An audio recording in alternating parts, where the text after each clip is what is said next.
এখন ভগবানের উপস্থিতি আপনি দেখতে পাচ্ছেন না, এটা ঠিক কথা, কিন্তু তার মানে এই নয় যে ভগবান নেই। একটা এক্সাম্পল নিন, তাহলে বুঝতে পারবেন সুবিধে। ধরুন আপনি একটি নাটক মঞ্চস্থ হতে দেখছেন, খুব কমফোর্টেবলি বসে আপনি মঞ্চে নাটকটা হচ্ছে দেখতে পাচ্ছেন, এক একজন চরিত্র আসছেন, তার কথা বলছেন, খুবই সুন্দর চলছে, সব ঠিকঠাক আছে। কিন্তু এটা ভেবে দেখুন, এই নাটকটিকে পরিচালনা করবার জন্য নিশ্চয়ই একজন পরিচালক আছেন, কিন্তু তাকে আমি দেখতে পাচ্ছেন না, স্টেজে তিনি নেই। তিনি এই সমস্ত জিনিসটির পরিকল্পনা, রূপায়ণ সব কিছু তার দায়িত্বে।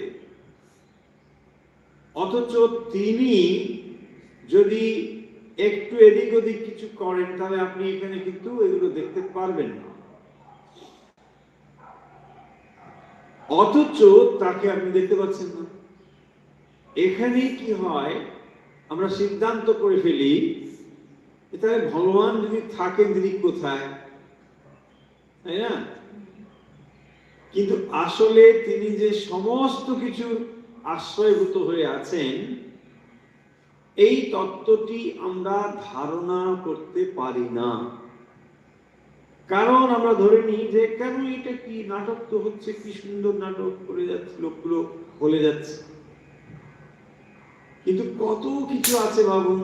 ওই নাটক যখন হচ্ছে, তার একজন সুন্দর করে স্ক্রিপ্ট ডায়লগ গুলো লিখেছেন, সেটাকে যত্ন করে এডিট করা হয়েছে, তারপরে এটাকে দৃশ্যায়ন করা হয়েছে, তারপরে সেটাকেও যদি কোনো চেঞ্জ করাবার থাকে সেসব করা হয়েছে।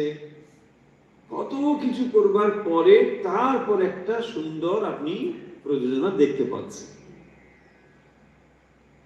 ঠিক একই রকম ভাবে এই সমগ্র জিনিস যেখানে বলছেন যে দ্রব্য, কর্ম, কাল, এগুলো সব আপনি কর্ম অনুযায়ী পাচ্ছেন, যেগুলো যার জীব যেগুলো পাচ্ছে, বলছেন এই সমস্ত নিজ নিজ ক্ষেত্রে যে পাচ্ছি আমরা, এটি তার কৃপা বা অনুগ্রহের ফলেই এটা হচ্ছে। যদি তার অনুগ্রহ না থাকতো তাহলে এটা হতো না।